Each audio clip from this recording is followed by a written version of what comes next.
छोड़कर दूसरों का जीवन बचाने में दिन रात जुटे हुए हैं। साथियों, हमारे शास्त्रों में कहा गया है, त्याज्यम न धैर्यम विदुरेऽपि काले, अर्थात कठिन से कठिन समय में भी हमें धैर्य नहीं खोना चाहिए। किसी भी परिस्थिति से निपटने के लिए हम सही निर्णय लें, सही दिशा में प्रयास करें, तभी हम विजय हासिल कर सकते हैं। इसी मंत्र को सामने रखकर आज सकते हैं। इसी मंत्र को सामने रखकर आज देश दिन रात काम कर रहा है। बीते कुछ दिनों में जो फैसले लिए गए हैं, जो कदम उठाए गए हैं, वो स्थिति को तेजी से सुधारेंगे। इस बार कोरोना संकट में देश के अनेक हिस्से में ऑक्सीजन की डिमांड बहुत ज्यादा बढ़ी है। इस विषय पर तेजी से और पूरी संवेदनशीलता के साथ काम किया जा रहा है। केंद्र सरकार, राज्य सरकारें, प्राइवेट सेक्टर, सभी की पूरी कोशिश है कि हर जरूरतमंद को ऑक्सीजन मिले। ऑक्सीजन प्रोडक्शन और सप्लाई को बढ़ाने के लिए भी कई स्तरों पर उपाय किए जा रहे हैं। राज्यों में नए ऑक्सीजन प्लांट्स हो, 1 लाख नए सिलेंडर पहुंचाने हो, औद्योगिक इकाइयों में इस्तेमाल हो रही ऑक्सीजन का मेडिकल इस्तेमाल हो, ऑक्सीजन रेल हो, हर प्रयास किया जा रहा है। साथियों, इस बार जैसे ही कोरोना के केस बढ़े, देश के फार्मा सेक्टर ने दवाइयों का उत्पादन और बढ़ा दिया है। आज जनवरी फरवरी की तुलना में देश में कई गुना ज्यादा दवाइयों का प्रोडक्शन हो रहा है। इसे अभी और तेज किया जा रहा है। कल भी मेरी देश की फार्मा इंडस्ट्री के बड़े जो प्रमुख लोग हैं, उसके जो एक्सपर्ट लोग हैं, उनसे बहुत लंबी चर्चा हुई है। प्रोडक्शन बढ़ाने के लिए हर तरीके से दवाई कंपनियां की मदद ली जा रही है। हम सौभाग्यशाली हैं कि हमारे देश के पास इतना बड़ा मजबूत फार्मा सेक्टर है, जो बहुत अच्छी और तेजी से दवाइयां बनाता है। इसके साथ ही अस्पतालों में बेड की संख्या को बढ़ाने का भी काम तेजी से चल रहा है। कुछ शहरों में ज्यादा डिमांड को देखते हुए विशेष और विशाल कोविड हॉस्पिटल बनाए जा रहे हैं। साथियों, पिछले वर्ष जब देश ने कोरोना के कुछ ही मरीज सामने आए थे, उसी समय भारत में कोरोना वायरस के खिलाफ प्रभावी वैक्सीन के लिए काम शुरू कर दिया था। हमारे वैज्ञानिकों ने दिन रात एक करके बहुत कम समय में देशवासियों के लिए वैक्सीन विकसित की है। आज दुनिया की सबसे सस्ती वैक्सीन भारत में है। भारत की कोल्ड चेन व्यवस्था के अनुकूल वैक्सीन हमारे पास है। इस प्रयास में हमारे प्राइवेट सेक्टर ने इनोवेशन और एंटरप्राइज की भावना का बेहतरीन प्रदर्शन किया है। वैक्सीन्स की अप्रूवल्स और रेगुलेटरी प्रोसेसेस को फास्ट ट्रैक पर रखने के साथ ही सभी साइंटिफिक और रेगुलेटरी मदद को बढ़ाया गया है। यह एक टीम एफर्ट है जिसके कारण हमारा Bharat 2 made in India vaccine के साथ दुनिया का सबसे बड़ा टीकाकरण अभियान शुरू कर पाया। टीकाकरण के पहले चरण से ही गति के साथ ही इस बात पर जोर दिया गया कि ज्यादा से ज्यादा क्षेत्रों तक, जरूरतमंद लोगों तक वैक्सीन पहुंचे। दुनिया में सबसे तेजी से भारत में पहले 10 करोड़, फिर 11 करोड़ और अब 12 करोड़ वैक्सीन डोज दिए गए हैं। आज कोरोना से इस लड़ाई में हमें हौसला मिलता है कि हमारे health care workers, frontline corona warriors और सीनियर सिटीजन्स के एक बड़े हिस्से को वैक्सीन का लाभ मिल चुका है। साथियों, कल ही वैक्सीन को लेकर हुए एक और अहम फैसला भी हमने किया है। 1 मई के बाद से 18 वर्ष की ऊपर के किसी भी व्यक्ति को वैक्सीनेट किया जा सकेगा। अब भारत में जो वैक्सीन बनेगी उसका आधा हिस्सा सीधे राज्यों और अस्पतालों को भी मिलेगा।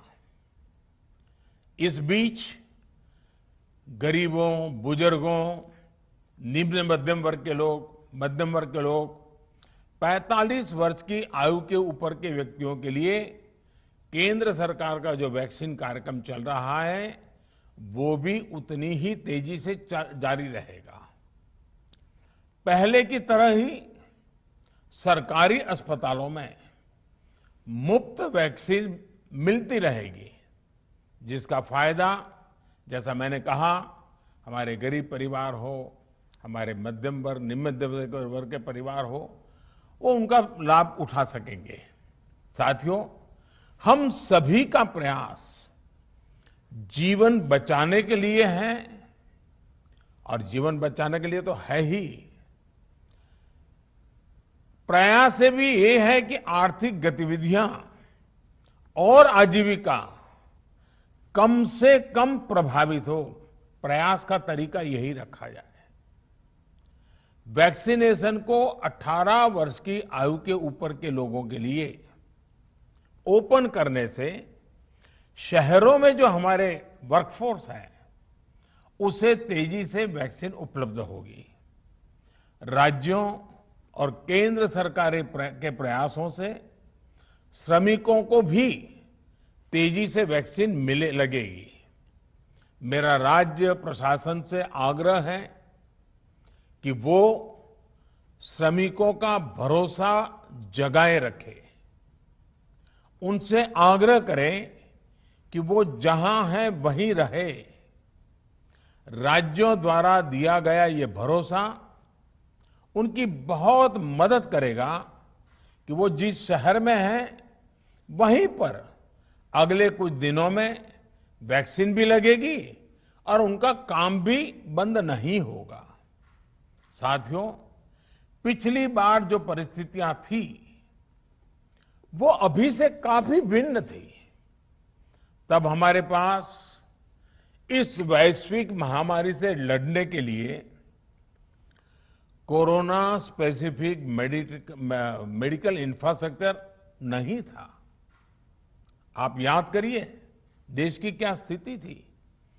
कोरोना टेस्टिंग के लिए पर्याप्त लैब नहीं, पीपीई का कोई प्रोडक्शन नहीं, हमारे पास इस बीमारी के ट्रीटमेंट के लिए कोई खास जानकारी भी नहीं। लेकिन बहुत ही कम समय में हमने इन चीजों में सुधार किया।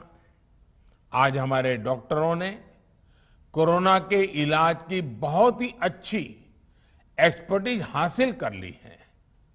वो ज्यादा से ज्यादा जीवन बचा रहे हैं। आज हमारे पास बड़ी मात्रा में पीपीई किट्स हैं, लैब्स का बड़ा नेटवर्क है और हम लोग टेस्टिंग की सुविधा को निरंतर बढ़ा रहे हैं। साथियों, देश ने कोरोना के खिलाफ अब तक बहुत मजबूती से और बहुत धैर्य से लड़ाई लड़ी है। इसका श्रेय आप सभी को, सभी देशवासियों को ही जाता है। अनुशासन और धैर्य के साथ कोरोना से लड़ते हुए आप देश को यहां तक लाए हैं। मुझे विश्वास है, जन भागीदारी की ताकत से हम कोरोना के इस तूफान को भी परास्त कर पाएंगे। आज हम अपने चारों ओर देख रहे हैं कि कैसे कई लोग, कई सामाजिक संस्थाएं जरूरतमंदों तक मदद पहुंचाने में दिन रात जुटे हैं। दवाई पहुंचाना हो, खाने या रहने की व्यवस्था करनी हो, लोग पूरे मनोयोग के साथ काम कर रहे हैं।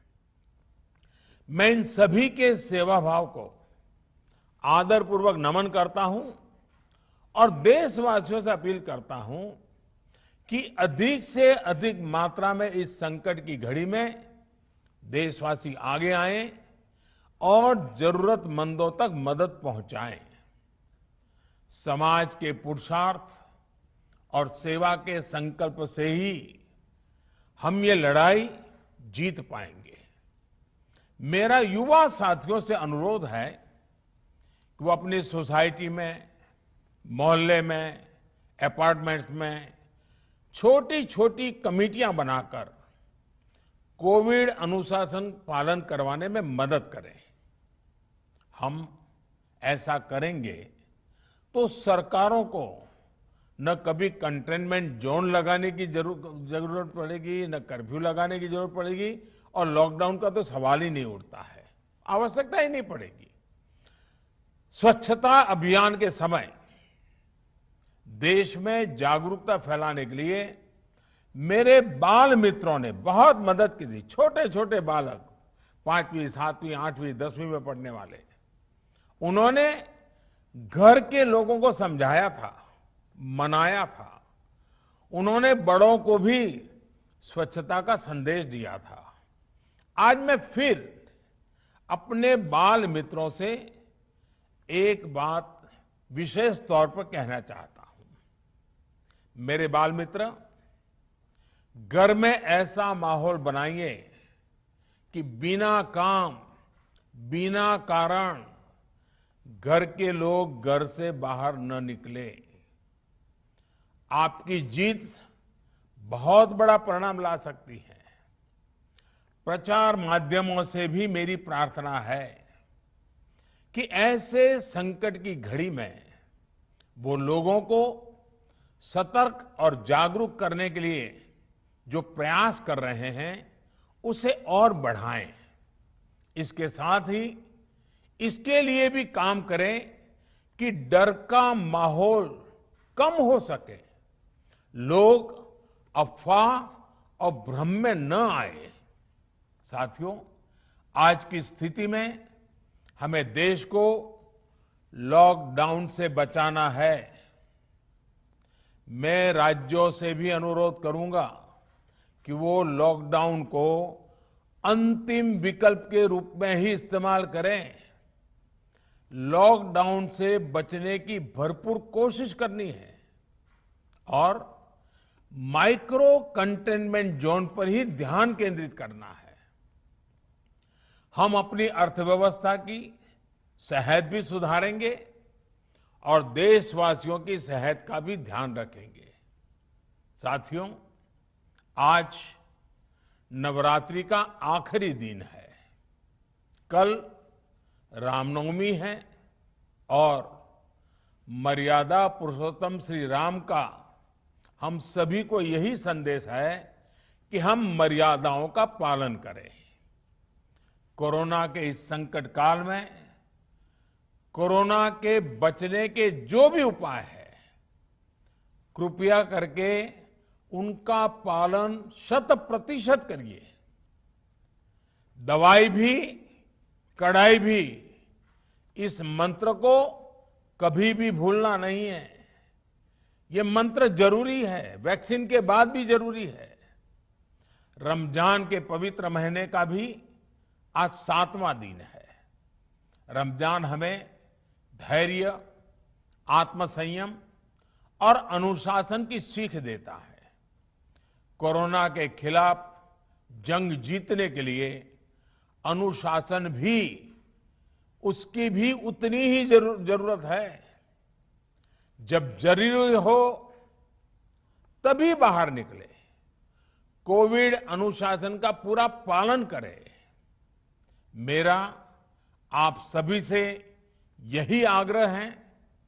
मैं आपको फिर ये भरोसा देता हूं, आपके इस साहस, धैर्य और अनुशासन के साथ जुड़कर आज जो परिस्थितियां हैं, उन्हें बदलने में देश कोई कसर नहीं छोड़ेगा। आप सभी स्वस्थ रहें, आपका परिवार स्वस्थ रहें, इसी कामना के साथ मैं अपनी बात समाप्त करता हूं। आपका